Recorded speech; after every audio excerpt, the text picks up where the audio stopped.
Sud Radio, le 10h midi, mettez-vous d'accord, Valérie Expert. Mettons-nous d'accord, et je ne doute pas que nous y arrivions aujourd'hui autour d'Alexandra Spinner. Bonjour. Conseillère régionale LR d'Île-de-France, vous êtes également enseignante. Thomas, peut-être que vous aurez bientôt un nouveau ministre de l'Éducation. Je l'espère. Thomas, même François Bayrou. On en parlera. Thomas Elexhauser, bonjour, secrétaire général des Centristes et vous êtes conseiller départemental de l'Eure. Éric Tegner, journaliste et président de Livre Noir. Bonjour à vous également. Et Michel Taube, fondateur du site d'information Opinion Internationale et fondateur d'Ensemble contre la peine de mort. Bonjour, on va parler de la relaxe de François Bayrou, de Marine Le Pen qui se réjouit de cette relaxe. Elle est un petit peu concernée. Bayrou a-t-il encore un avenir politique? Pourquoi pas au ministère de l'Éducation nationale? Êtes-vous choqué par la présence de LFI à l'hommage aux victimes françaises du Hamas? En tout cas, un sondage pour CNews nous dit que 75% des Français estiment que les élus LFI n'y ont pas leur place. Bref, beaucoup de sujets avec vous. On commence avec vos coups de cœur, vos coups de gueule. On va commencer avec vous, Michel Taube. C'est un petit peu le sujet du jour, traité par tous les médias, alors que personne ne sait rien, mais qu'on suppose tout un tas de choses à propos du roi Charles III. Oui, en fait, c'était un petit clin d'œil, c'était un coup de cœur, on va dire léger, par rapport, même si la situation est grave. Non, moi je voulais saluer... c'est pas léger, oui. Non, c'est pas léger, mais le sujet n'est pas dramatique. Enfin, comment dire, c'est sûr que c'est peut-être moins grave que d'autres sujets dont on va parler après. Mais moi je voulais saluer deux choses. D'abord dire la modernité du roi Charles III, qui a quand même été souvent très très décrié et qui en fait en quelques mois s'est révélé, je trouve, d'une grande modernité dans son temps. Et le fait d'annoncer très très tôt qu'il est atteint d'un cancer, je trouve que c'est un geste d'une grande modernité. Et la deuxième chose, et c'est pas un détail, c'est que lorsqu'on a des fonctions publiques, la dimension d'exemplarité est très grande. Et je pense le fait en termes de prévention des cancers, le fait qu'un monarque annonce qu'il est atteint d'un cancer, c'est finalement un signe envoyé à toutes les opinions publiques que avec l'âge, il faut se prémunir contre les cancers en se dépistant le plus tôt possible. Voilà.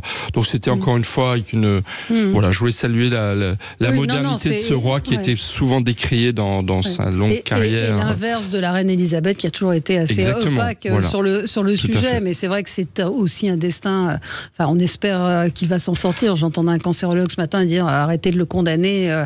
On guérit énormément de cancers. C'est aussi le message qu'il faut faire passer. Mais enfin, il a attendu 75 ans pour accéder au trône et il a un cancer. Alors moi, ce qui me fait sourire, c'est quand on fait tous des topos sur le cancer de la prostate. Or visiblement, ce n'est pas un cancer de la prostate qu'il a. C'est à l'occasion de cet examen qu'on s'est aperçu qu'il aurait un autre cancer. Je ne sais pas, une réaction. Alors une Alexandra, réaction, oui. Alors moi, je suis assez peu friand de détails sur la vie des monarques anglais. Alors oui, sur l'idée que ça met le projecteur tout à coup sur le cancer et sur la nécessaire prévention, oui. Sinon, pour le reste, j'avoue que ça n'est pas un sujet. La républicaine que je suis n'est pas très sensible. Éric sera peut-être un peu plus sensible à la royauté. Aux fanfreluches royaux. Je trouve que pour le coup, effectivement, c'est un roi aujourd'hui qui est plutôt simple, qui est moderne. Ça fait des années qu'il se battait au sein de la famille royale pour imposer cette modernité. Et il montre qu'aujourd'hui, au XXIe siècle, on arrive encore à avoir une monarchie qui est extrêmement populaire à travers le monde, qui est aussi un outil diplomatique du Royaume-Uni grâce aux anciens pays du Commonwealth, qui est très fort, qui est influent. On voit aussi la cote de popularité de son fils William.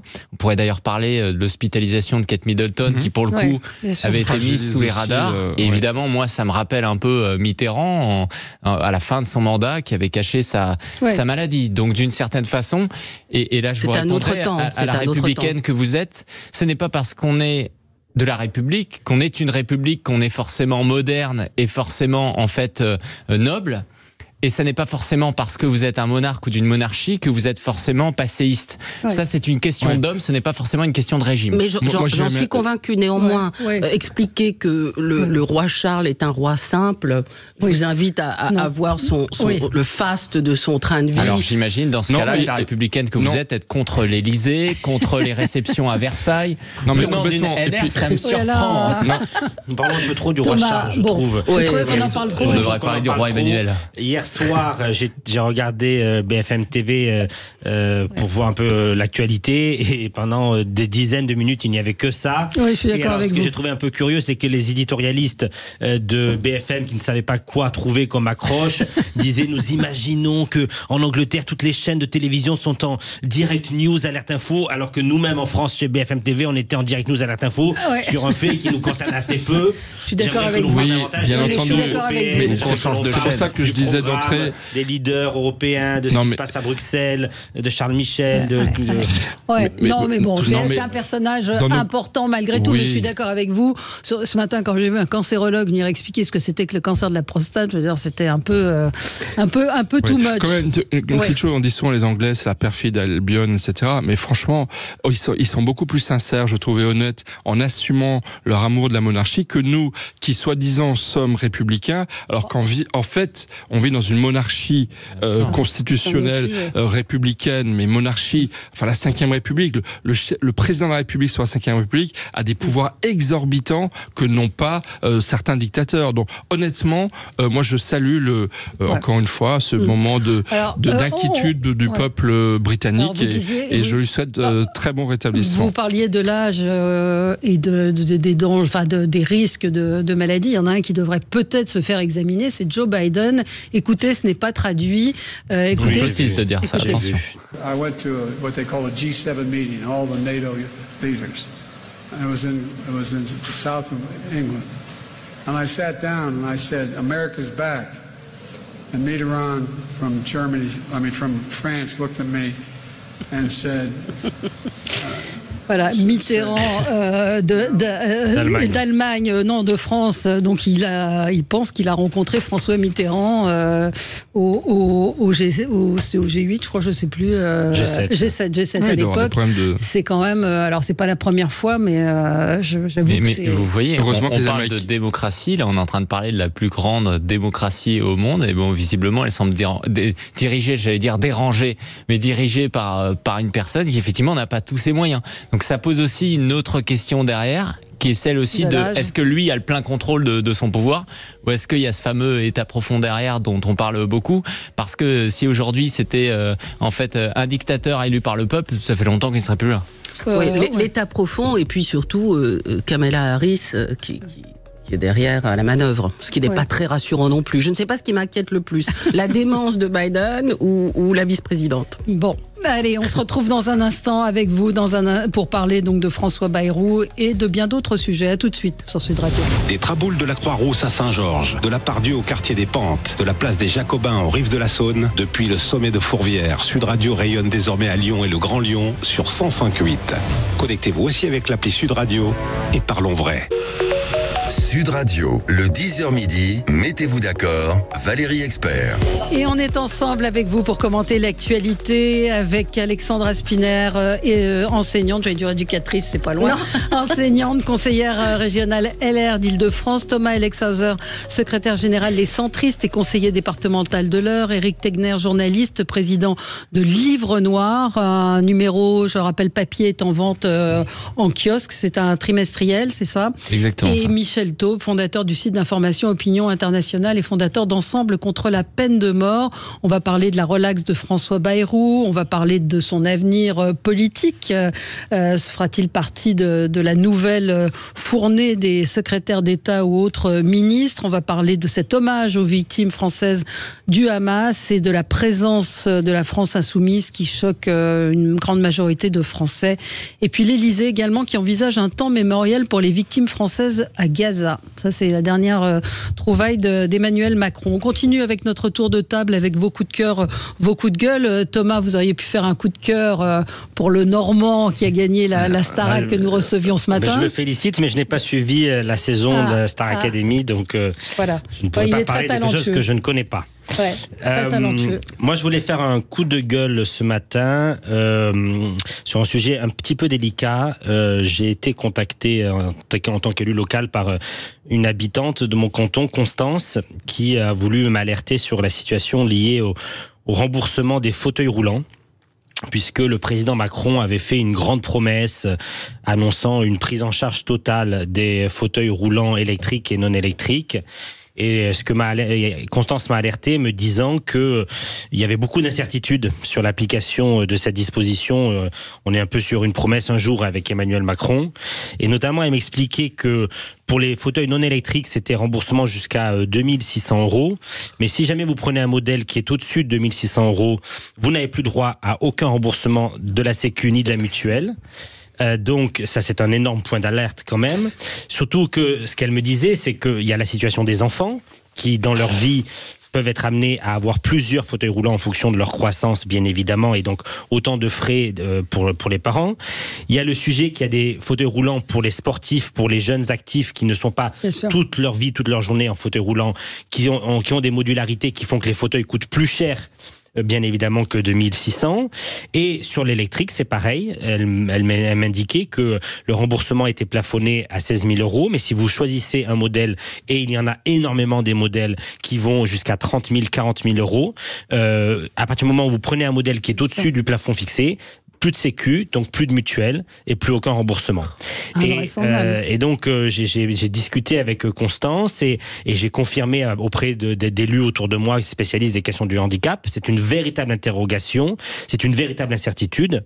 Et donc je voulais porter l'attention et porter un coup de gueule ce matin sur cette promesse d'un jour dont pour l'instant on ne sait pas la finalité, mais qui pose beaucoup de questions. Donc on a dit gratuité pour les fauteuils roulants, mais on n'a pas dit lesquels. Et voilà. C'est un peu comme pour les lunettes, c'est les lunettes à 10 €, sinon... non, mais d'autant que passer le plafond des 2600 €, si vous choisissez un modèle à 3002, c'est plus aucun remboursement, puisque zéro sécu, donc zéro mutuelle. C'est aberrant.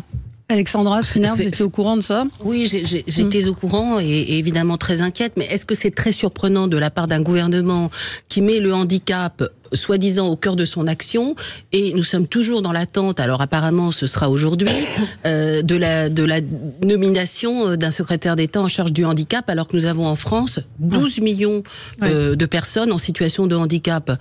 Moi je trouve que toute la situation est aberrante. Bien sûr, ouais.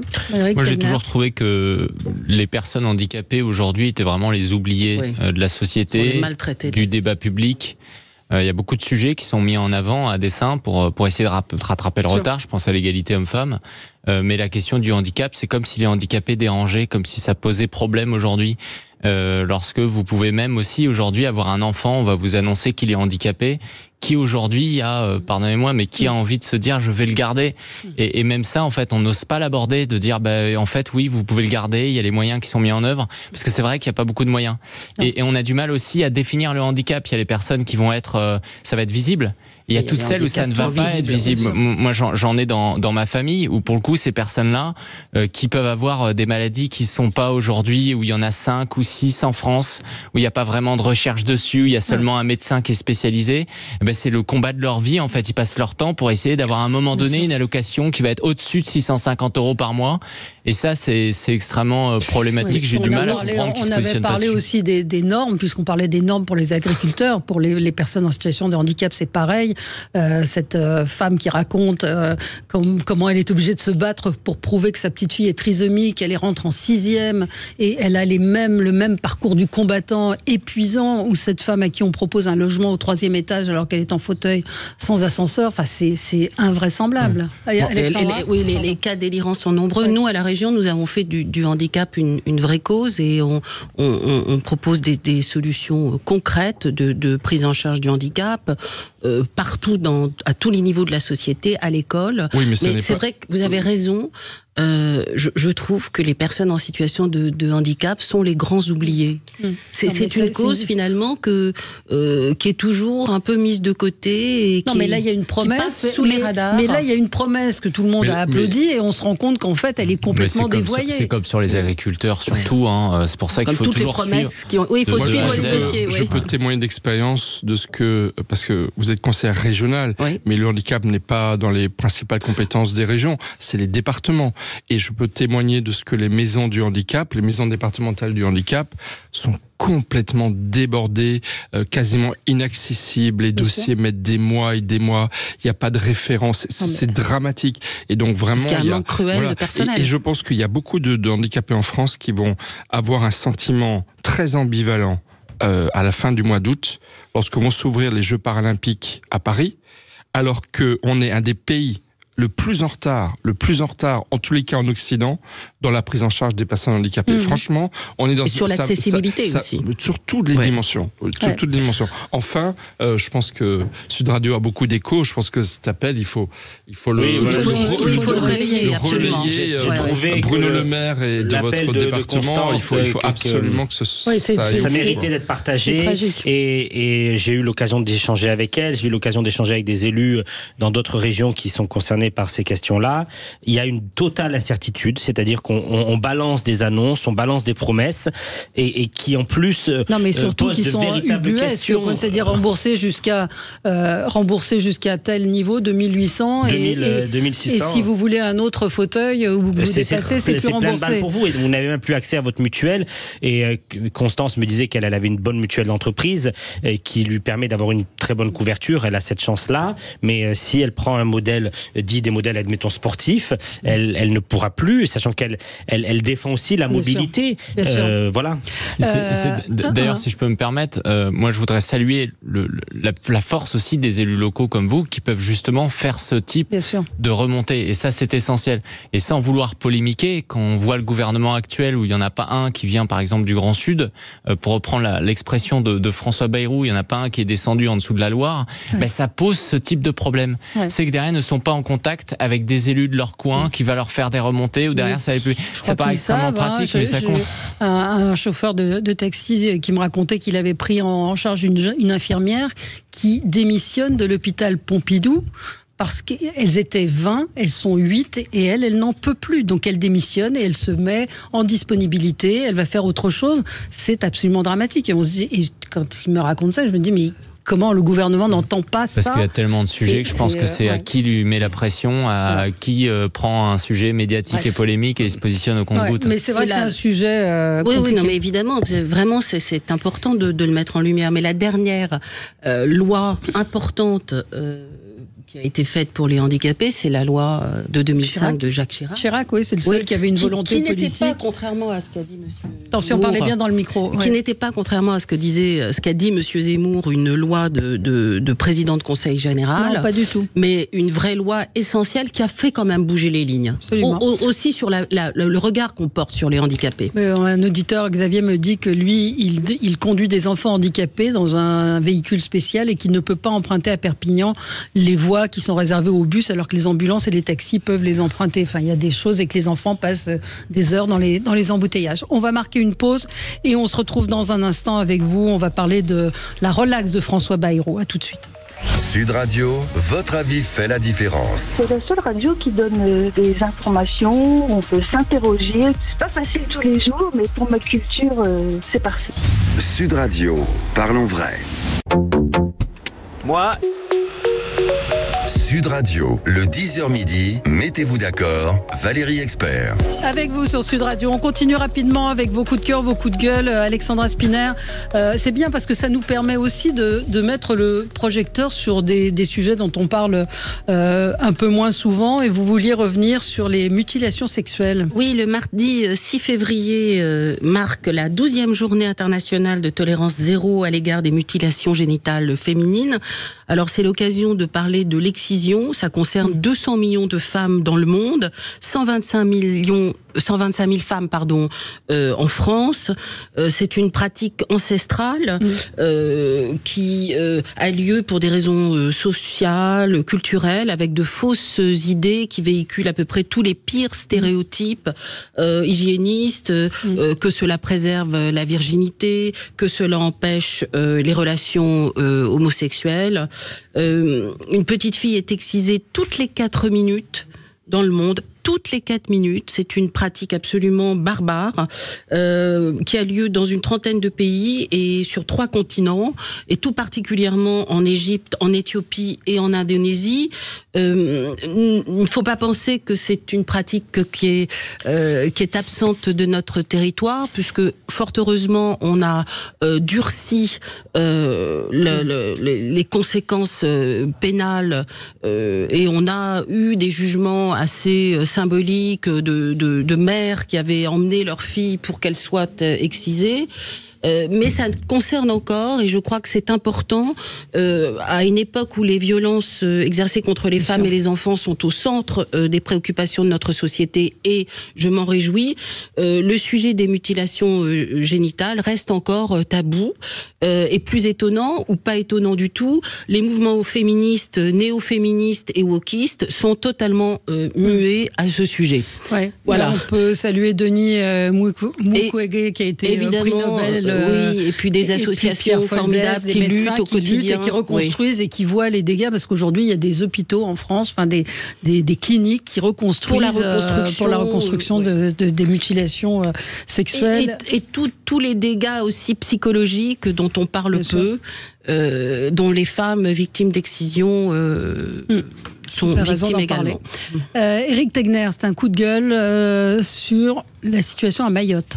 Exactement, vous savez, on se rappelle de Gérald Darmanin qui, avec la fameuse opération Wambouchou, réglait la situation à Mayotte. Quand on regarde les réseaux sociaux aujourd'hui, parce que le gouvernement n'en parle pas, on voit qu'à Mayotte, depuis presque un mois aujourd'hui, c'est tout simplement le chaos. Donc ça a commencé au mois de janvier, où il y a beaucoup de personnes qui ont commencé à se mobiliser, faire des manifestations, des blocages, en disant que sur l'immigration clandestine, ça ne changeait rien. Pour rappel, c'est simple, Mayotte aujourd'hui, c'est la moitié de la population qui est immigrée, qui vient notamment des Comores. Donc des personnalités comme le député LR Mansour Kamardine, qui est connu pour sa modération, dit là-bas, le grand remplacement, il est réel, il est factuel. Et l'opération Wambouchou devait résoudre normalement cette problématique de l'immigration illégale. Ce n'est pas le cas, d'autant plus qu'il y a de nouvelles provenances en dehors des Comores qui arrivent. Et parallèlement, on assiste depuis plusieurs jours, je vous invite vraiment à aller voir les images, on n'y croit pas au début. On assiste à des véritables guerres de gangs. Si vous lisez la presse locale de Mayotte, il vous explique que hier, il y a encore 3 policiers qui ont été pris à partie, sur qui on a tiré. Il y a aussi des lynchages qui sont opérés. Et à nouveau, en fait, nos compatriotes, parce qu'il faut le rappeler, Mayotte, c'est la France. C'est la France. Nos compatriotes mahorais, on les abandonne complètement à leur sort. Et ça, d'ailleurs, ce n'est qu'un aperçu de ce qui peut arriver chez nous dans quelques années. On a eu un aperçu au mois de juin, mais c'est ce qui va se produire. Et moi, je suis surpris que Darmanin, en tout cas, n'en parle pas, ne s'y rende pas. Alors évidemment, il y est allé.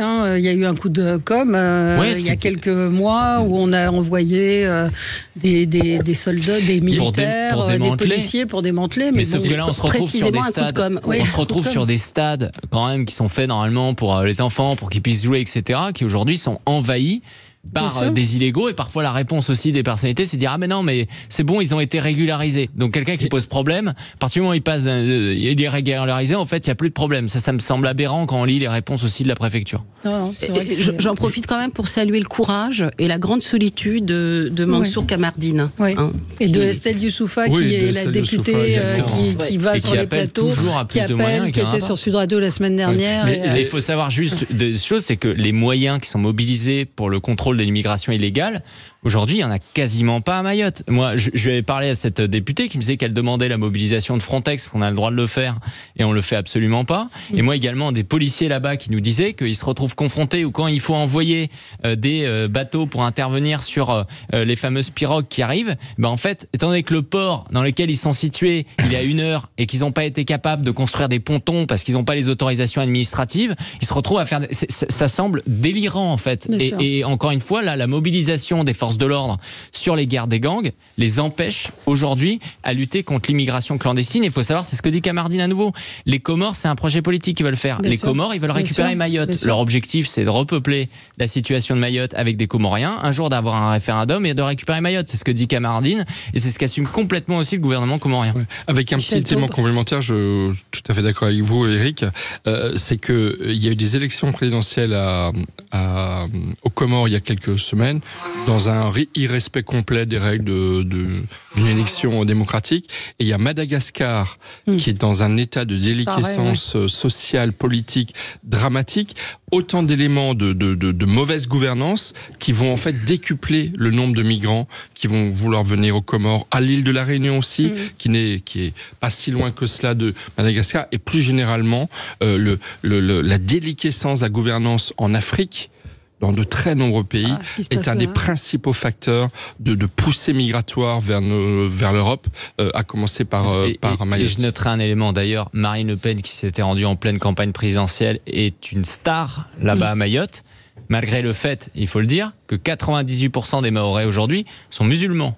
Donc quand on explique, etc., Le Pen, c'est une guerre contre les musulmans, il y a les musulmans d'un côté et les autres de l'autre, sur Mayotte, ils ont vu la situation, c'était des terrains comme la Réunion qui étaient complètement acquis à la gauche il y a quelques années, et aujourd'hui qui ont eu Marine Le Pen. Qu'est-ce qu'elle ferait Marine Le Pen? Qu'est-ce qu'on peut faire dans une situation de chaos comme celle-là? En fait, rétablir un rapport de force réel avec les Comores. Et vous savez, à un moment donné, on est une puissance mondiale. S'il faut ramener des gens, on les met sur des bateaux, on débarque sur la plage. Il y a de l'argent qui a été donné aux Comores d'ailleurs. Mais bien sûr, c'est toujours la même chose. Moi, je l'ai vu, je rentre d'Afrique là. En fait, ce qui se passe, c'est qu'on paye des pays, la Mauritanie par exemple, et le Sénégal, pour retenir les bateaux. Et quand on est sur place, moi, c'est ce qu'ils me disent sur place, ils me disent de toute façon, les bateaux qui passent, parce que les policiers sont payés par les passeurs. Donc à un moment donné, pour moi, la situation à Mayotte, mais même en Méditerranée, elle est militaire. La pression migratoire est tellement importante qu'on ne pourra pas s'en sortir sans de mobiliser des moyens de police et d'armée pour retenir les flux migratoires. Parce que le niveau est tel, encore une fois, de pression, que je vois pas d'autre solution qu'il faut y mettre le paquet. Sinon, Et de vraies sanctions pénales pour les passeurs aussi. Ouais. Et il y a le problème de juge des libertés parce qu'ils les libèrent tous avant qu'il y ait une décision de QTF. Et contre les trafics et les réseaux mafieux à l'échelle planétaire, parce que c'est quand même un sujet mondial qui, je pense, comme le trafic de drogue, ne sont pas suffisamment sanctionnés ou luttés. On va parler de François Bayrou, relaxé hier. Donc, il a été effectivement, il était mis en examen depuis 7 ans maintenant, c'est ça. Et donc, il a été relaxé dans cette affaire des assistants parlementaires du MoDem. Alors, tous ceux qui étaient en dessous ont été condamnés, des peines assez sévères, mais le jugement a tenu compte a présumé qu'il n'était pas au courant de ce qui se passait et donc l'a relaxé au bénéfice du doute. Thomas Alexhauser. C'est toujours difficile de commenter un résultat judiciaire sans connaître le dossier, et je ne suis pas un expert. Je voudrais juste retenir quelque chose. Déjà, on assiste à une opération de communication massive de François Bayrou depuis plusieurs jours, avec hier soir le JT de France 2, Anne-Sophie Lapix, qui a quand même rappelé à François Bayrou en plateau que son parti, le MoDem et l'UDF, étaient tous les deux condamnés dans cette affaire, dont il a quand même été le président, et il est président depuis plusieurs dizaines d'années de ces mouvements-là, et que les amendes s'élèvent quand même à 500 000 € pour ces deux formations politiques qu'il préside toujours encore aujourd'hui.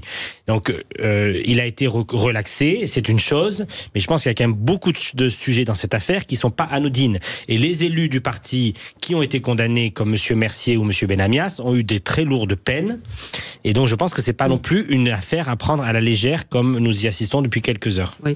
Alors, moi, je suis évidemment très attachée à la présomption d'innocence, mais je rappelle quand même que le parquet a 10 jours pour faire appel, que les réquisitions étaient très sévères. Très sévères, c'est ça, le parquet avait des réquisitions très sévères. Le président Bréganger a établi qu'il semblait très probable que des actes avaient été commis avec l'autorisation de François Bayrou, mais qu'aucun élément ne permettait d'affirmer qu'il avait connaissance de l'exécution, de la bonne exécution des contrats d'assistants parlementaires. Alors, il est pour l'instant présumé innocent. 7 ans de procédure, ça met aussi en lumière ce que subissent des millions de Français, parce que le droit d'obtenir un jugement dans un délai raisonnable, c'est quand même un principe fondamental auquel le système judiciaire français peine à se conformer. Et c'est ça le vrai sujet. Alors maintenant que la vie de cet homme est mise entre parenthèses pendant 7 ans, tout ça pour ça, évidemment que c'est scandaleux. Certains faisaient remarquer ce matin que Rachida Dati est aussi mise en examen et qu'elle est entrée au gouvernement. Alors que le président de la République, à l'époque, avait écarté François Bayrou. Non, mais à l'époque, oui. Enfin, qu'il s'était mis lui-même aussi en retrait, puisqu'il a assumé d'avoir voulu être de la Justice. En accord. Dupond-Moretti aussi est ministre de la Justice. Il était mis en examen. Il a été depuis relaxé. On marque une pause et on continue cette discussion. À tout de suite. Sud Radio, le 10h midi, mettez-vous d'accord, Valérie Expert. Sud Radio, le 10h midi, mettez-vous d'accord, Valérie Expert. Et nous parlons de la relaxe de François Bayrou et Alexandra Spinner, vous rappeliez à juste titre que le parquet a 10 jours pour faire appel, que les réquisitions étaient assez sévères du parquet et donc relax. Mais en revanche, dans le jugement, je pense que Marine Le Pen a dû être très attentive à un élément, c'est que les peines d'inéligibilité ont été prononcées avec sursis. Ce qui est la première fois, paraît-il. Et ça, c'est à regarder avec attention, parce que je crois que les juges n'ont pas voulu apparaître comme étant ceux qui éradiquent les uns sur les autres de la vie politique. Au Rassemblement national, l'enjeu financier est nettement plus important qu'avec le MoDem et l'UDF. Je crois que c'est des budgets 30 fois plus élevés, qui pourraient laisser présager qu'il y avait un système le condamnation ne porte pas sur le montant. Pour qu'on comprenne ce qui lui était reproché, ce qui était reproché au MoDem et pourquoi un certain nombre d'entre eux ont été condamnés, c'est d'avoir utilisé l'argent destiné à payer des assistants parlementaires pour alimenter le parti. En gros, il paye un assistant parlementaire, mais cet assistant parlementaire, au lieu de travailler pour le Parlement européen, il travaille pour le parti. Donc c'est une sorte d'emploi fictif. Le Front National et le Rassemblement National ont les mêmes, sont accusés des mêmes choses. Après, étant donné que je ne suis pas un politique ni impliqué dans ce genre d'affaires, j'aimerais dire quand même une chose, c'est que Bayrou comme Le Pen, ils sont tous les deux dans une situation où, au niveau des financements de partis, ils ont eu des problématiques. C'est pourquoi ils sont toujours mobilisés pour la question de la grande banque de la démocratie. Donc, je suis pas en train de justifier quelque chose vu d'illégal. Ce que je suis en train d'expliquer, c'est qu'à un moment donné, je pense qu'il y en a certains qui se sont dit, dans le parti politique, faut quand même faire notre travail et on le fait. Est-ce que c'est pour de l'enrichissement personnel ? Non. C'est pour faire fonctionner les choses. Et ça, il faut quand même l'expliquer. Et c'est pour ça que les Français, ils sont peu avec ça. On n'est pas en train de montrer une maison. On dit voilà, Bayrou s'est acheté cette maison. Et deuxième élément, les règles. Avec l'argent européen. Et deuxième élément, c'est que je crois que c'est le Parlement européen qui avait porté plainte contre ces trois partis. Et en fait, les règles de fonctionnement de la rémunération des collaborateurs au Parlement européen ne sont pas les mêmes qu'à l'Assemblée nationale. Ils sont beaucoup plus stricts. Ils sont beaucoup plus stricts. Donc il y a aussi un problème d'homogénéisation des règles de fonctionnement. Et quand vous êtes collaborateur d'élu, vous comprenez qu'en fait l'élu, si les députés européens et qu'en même temps ils bossent dans le parti, en fait vous faites tout ce qu'il vous demande. Si vous dites j'ai besoin d'aller dans tel endroit pour occuper de ces affaires judiciaires. On va pas légitimer. Je pense que ça touche beaucoup plus de monde que ce qu'on imagine. Et d'ailleurs, Bayrou, dans le fond, c'est Tartuffe qui est pris la main dans le pot de miel parce qu'il a passé son temps à donner des leçons de morale. Il est parti pour l'affaire Fillon, ça on s'en rappelle. Il l'a quand même bien trahi à ce moment-là et c'est lui qui a permis l'élection d'Emmanuel Macron. Ce que je veux dire, c'est qu'aujourd'hui, si on commençait à regarder dans les partis politiques, à essayer de comprendre comment tel argent, ce que tel collaborateur fait, s'il s'occupe de la famille de l'autre, etc., à mon avis, il y en aurait des cadavres. Voilà. Donc, moi, je dis juste que ce ne sont pas tous les partis politiques qui sont mis en cause par le Parlement européen. En l'occurrence, c'est le MoDem et c'est le Rassemblement national qui ont été lourdement mis en cause parce qu'on parle de plusieurs dizaines et de systèmes organisés où le fonctionnement de ces partis politiques reposait sur des collaborateurs qui pas seulement étaient dans les permanences parlementaires ou à Bruxelles avec leurs députés, qui physiquement n'étaient même pas auprès de leurs députés, qui en réalité étaient détachés dans les sièges de ces partis politiques que sont le Rassemblement national et le MoDem. Et je voudrais dire que ce n'est pas une petite affaire, parce qu'on parle quand même de détournement de plusieurs millions d'euros dans le cadre du Rassemblement national. J'ai pas les chiffres pour le MoDem, et qu'on ne peut pas légitimer parce qu'il y a tel ou tel problème de financement de la vie publique, que se dire que c'est peu ou prou entendable ou peu ou prou normal et que les autres font pire ou font pareil. Là, on parle de 2 condamnations, celle du MoDem et de l'UDF. On attend pour le Rassemblement national, mais c'est pas des petites affaires, et le Parlement européen a pris ça très au sérieux. Oui, non, mais c'est ce qui est étonnant. Il y a d'autres affaires qui prennent pas au sérieux. Les auditeurs me disent responsable, mais pas coupable. C'est-à-dire qu'en gros, il n'était pas au courant du tout, François Bayrou. Il est le chef du parti, mais il n'est pas au courant. On peut s'interroger. Néanmoins, il faut quand même rappeler, ça a été fait, qu'il n'y a aucun enrichissement personnel. Oui. C'est quand même important de le dire. C'est important de le dire. Parce qu'on ne peut pas expliquer que ce sont des affaires de voyous. Alors, quel avenir c'est que le Parlement européen, quand même, là-dessus, il sait bien faire le travail. Je suis pas d'accord. En revanche, se renseigner quand il paye justement différents pays, quand il paye des associations à Gaza, etc., de voir comment c'est utilisé cet argent, là c'est aux abonnés absents. Voilà ce que j'aimerais juste souligner.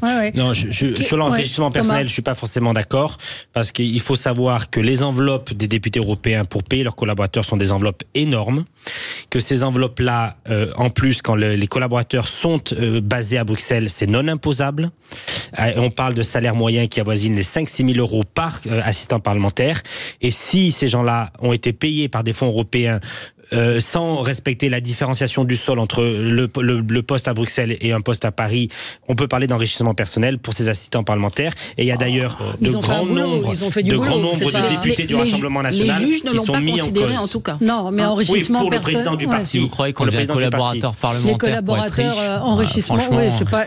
Excusez-moi, mais 6 000 euros par mois non imposables, c'est quand même un salaire dont peu de gens peuvent être. D'accord, c'est bien, mais vous ne devenez pas collaborateur parlementaire aujourd'hui pour être riche. Si vous perdez votre boulot, derrière, il n'y a pas de sécurité, etc. Souvent, pour arriver à ce genre de boulot, vous avez passé 5 ans à être bénévole, à racler tous les trucs du lundi au dimanche. J'étais un militant. Je suis pas en train de dire, voilà. Et après, on peut être démago, parler du revenu médian des Français, etc. Mais je pense que on peut pas, et en plus d'être centriste, vous êtes pas populiste, vous êtes plutôt pour qu'on respecte la vie politique. Il faut pas prendre à la légère cette affaire. Je pense qu'il faut pas dire que les collaborateurs sont des gens qui veulent s'enrichir. Alors, quel avenir pour François Bayrou? On a évoqué, on l'a déjà évoqué ici, cette situation quand même hallucinante dans laquelle nous sommes, à savoir depuis 3 semaines maintenant, qui est arrivé un mois exactement. Oui, c'était il y a un mois exactement. Gabriel Attal et son nouveau gouvernement resserré. On attend la suite. Les 15 nouveaux secrétaires d'État qui devraient dans la journée normalement être nommés. C'est une situation hallucinante, jamais vue, où des gens continuent sans être payés à faire avancer des dossiers, ou des assistants parlementaires, pas parlementaires, ou du personnel, collaborateurs ministériels, pareil, sont dans leur carton, ne savent pas ce qu'ils vont devenir, s'ils seront recasés ou pas. Est-ce que François Bayrou va entrer, selon vous, au gouvernement? Pronostic? Michel? Il se dit qu'il pourrait être nommé ministre de l'Éducation nationale. Il a été nommé ministre de l'Éducation nationale en 1993, c'est-à-dire il y a 31 ans. Il va avoir 74 ans. Il va avoir 74 ans.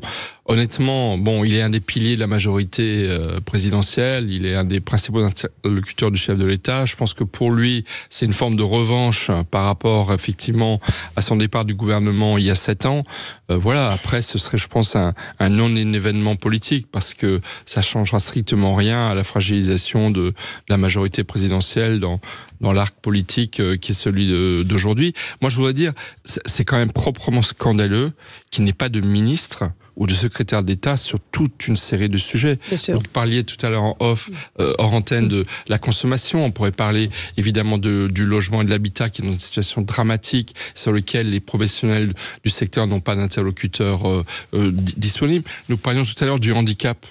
Mais vous vous rendez compte, pensez qu'il y a un ministre aujourd'hui qui a consacré 1 heure depuis un mois aux enjeux du handicap en France, mais ne pas avoir d'interlocuteur gouvernemental pendant 1 mois, ça veut dire que les dossiers sont gelés pour 3 à 6 mois. C'est dramatique. Le dernier point que je voudrais dire, c'est que puisqu'on parlait de collaborateurs, il y a près de 300 collaborateurs qui sont dans une inconnue depuis le changement de gouvernement, parce qu'ils sont chargés plus ou moins de faire fonctionner les affaires courantes, et qui sont dans un vide juridique complet. Il y en a plein qui ne savent pas ce qu'ils peuvent faire, est-ce qu'ils peuvent s'inscrire à Pôle emploi ou pas. C'est vraiment scandaleux, c'est manquer de respect vis-à-vis de nombreuses personnes qui effectivement consacrent leur vie à la politique et rarement pour s'enrichir comme certains le disent. Donc vraiment, je trouve ça inefficace et profondément indigne. Ça me permet un rappel un peu pour lutter contre la démago, c'est que c'est aussi notre responsabilité. Pendant des années, on a dit il faut des personnalités de la société civile. Macron, il a nommé des gens de la société civile, ils sont nuls. Des amateurs. Ensuite, à chaque fois qu'il y a un nouveau gouvernement, tous les médias, encore une fois, ces ministres qu'on paye cher, on va essayer d'enquêter, de savoir si l'autre travaille vraiment. On parle toujours de commando restreint, etc. Pour une fois, Macron, il le fait, on lui tombe dessus. C'est-à-dire que c'est ces fameux trucs qui reviennent à chaque fois.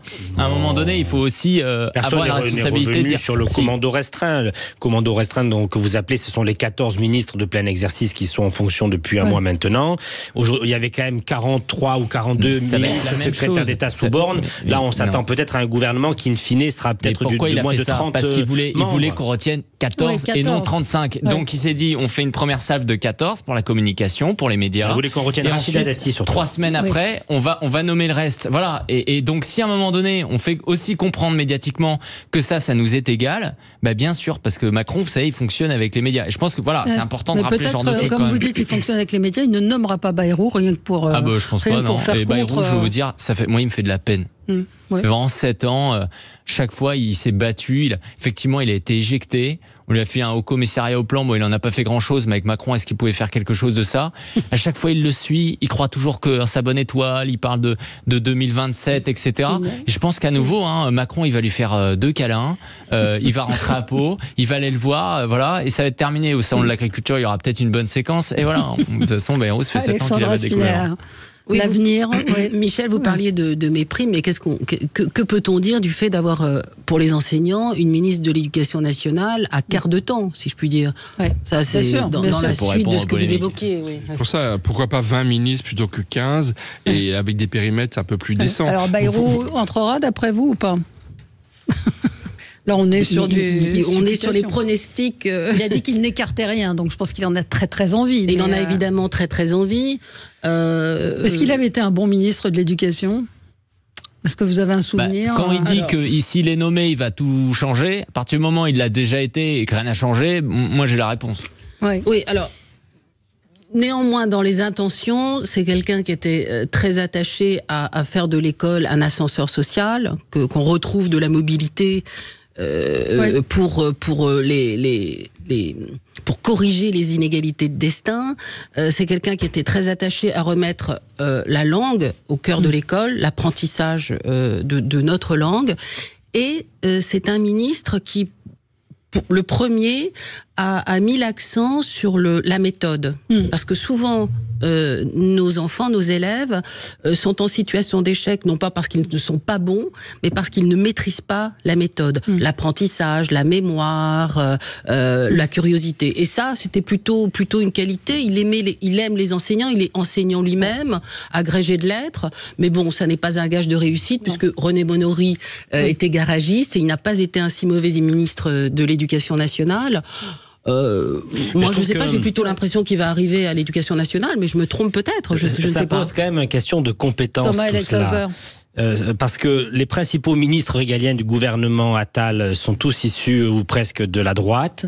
On parle de sortir un ancien député, ancien ministre d'il y a 30 ans à 73 ans pour faire un comeback au gouvernement. Moi, si j'étais député de la majorité, je me demanderais si le gouvernement et si mon président de la République et de mon parti présidentiel estime que j'ai le niveau pour devenir ministre. Parce que soit on est obligé d'aller chercher à la droite pour l'intérieur, pour la défense, pour la culture, pour l'économie, pour les finances, ou alors on est obligé d'aller chercher des personnes qui devraient penser à leur retraite. Excusez-moi, monsieur Bayrou, mais quand on a été ministre il y a 30 ans, quand on n'a rien fait depuis 30 ans, si ce n'est essayer d'être candidat à l'élection présidentielle, c'est qu'à un moment donné, on pourrait passer à autre chose. Voilà. Oh là là, préservez-vous de mes amis. C'est un concurrent, c'est un concurrent.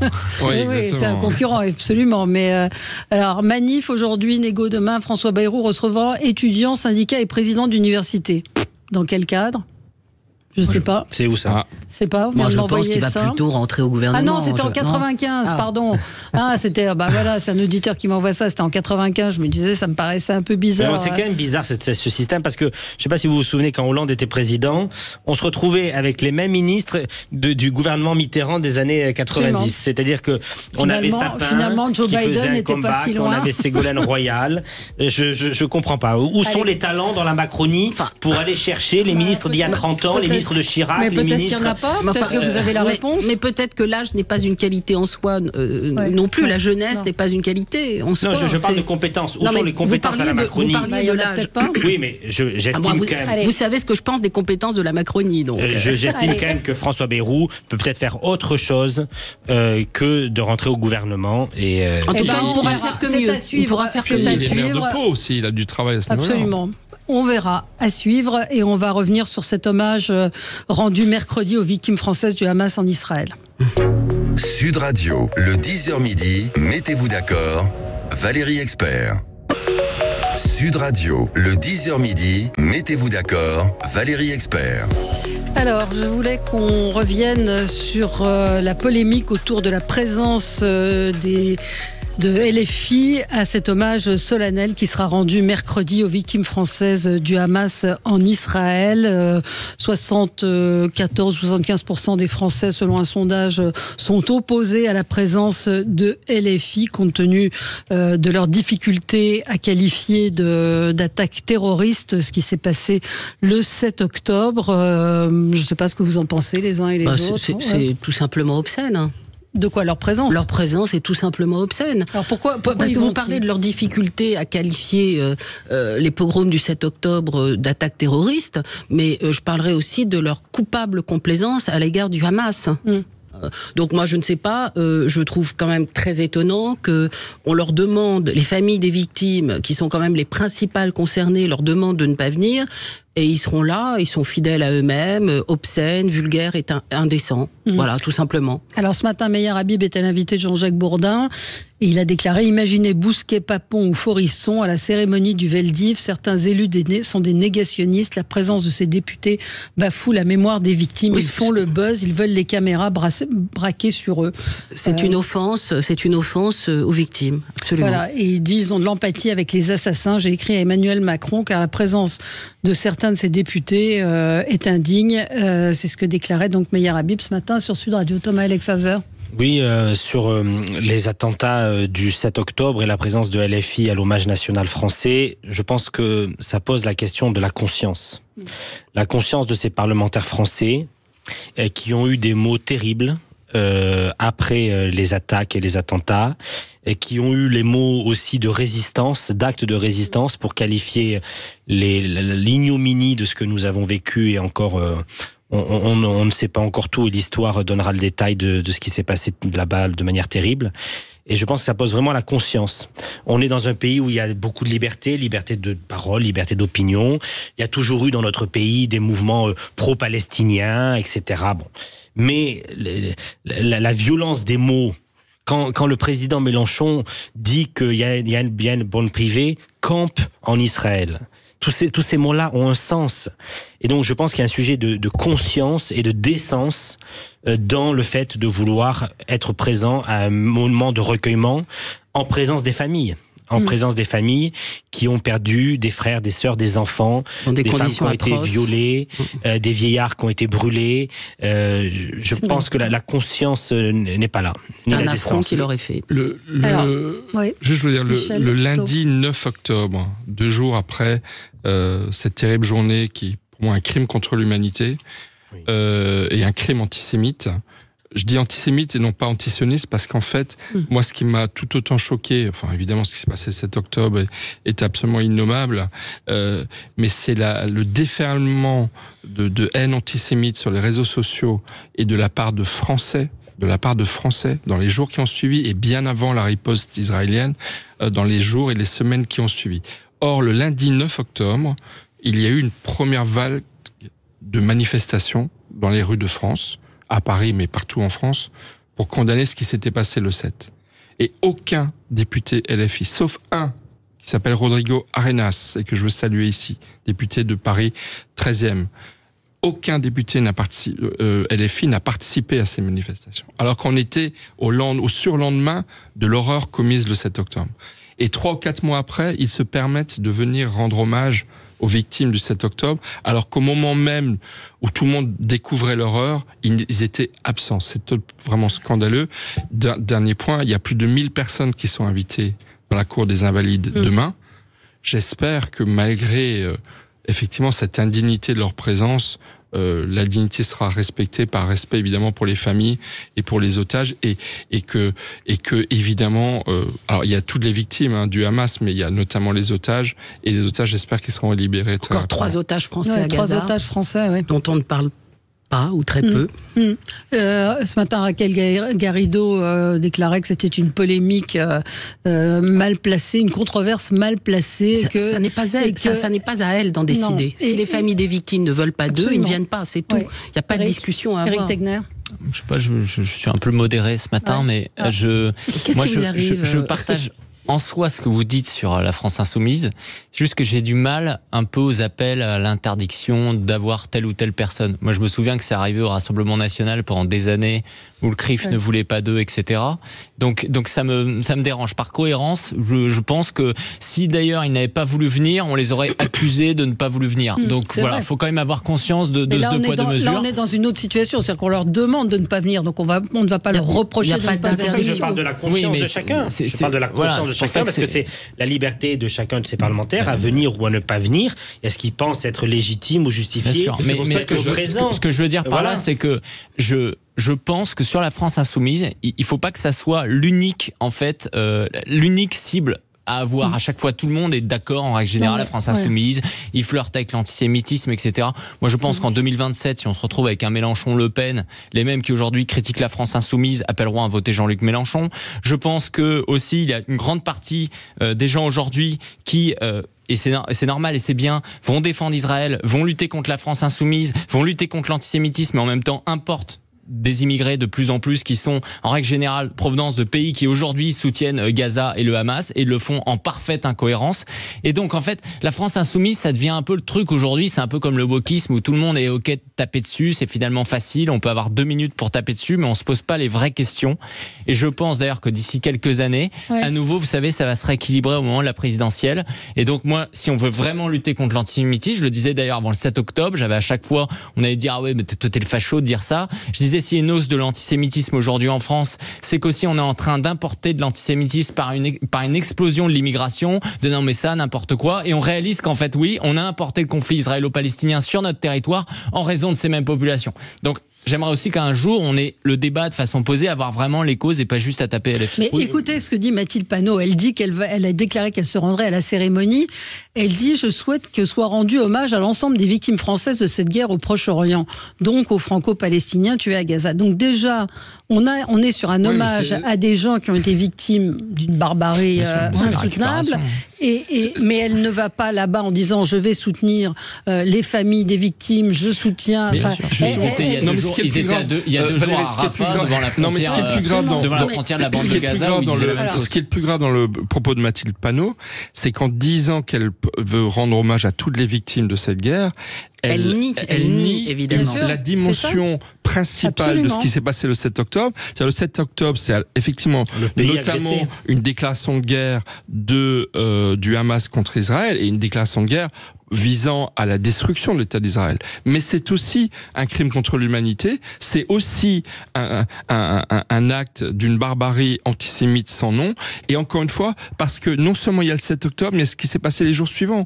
Cet imam de Beaucaire qui a fait un poste, qui a été relaxé d'ailleurs en première instance en justice, qui a fait un poste 2, 3, 4 jours après en disant qu'il faut tuer tous les juifs, etc., etc. C'est-à-dire que ce qui s'est passé le 7 octobre est de nature différente de ce qui s'est passé dans les semaines qui suivent. Et c'est ça qu'elle nie. Ayez en tête que même si je les trouve ignobles, ils ont des arguments, au sens non pas que ces arguments sont légitimes, mais qui leur permettent de toucher une population très large. Là-dessus, ils vont vous citer par exemple des Israéliens de l'extrême droite qui vont dire il faut tuer tous les habitants de Gaza. Donc ils vont équilibrer. Également, ils vont vous dire que le Hamas aujourd'hui n'assume pas l'acte terroriste du 7 octobre en disant qu'il y a eu des dérives, mais il n'y avait pas une volonté réelle de leur part d'assassiner des civils juifs. Ce que je veux dire par là, c'est qu'en fait, il y a un discours qui est construit.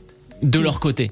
Et c'est pas simplement en disant acte terroriste 7 octobre ignoble qu'en fait on va résoudre le problème, parce que d'ailleurs il y a toute une partie aujourd'hui du monde arabe qui a de vrais arguments aujourd'hui qui sont construits contre Israël. Ça faut Allez, c'est fini pour aujourd'hui. Merci à tous les 4. Dans un instant, André Berkoff, très bonne journée.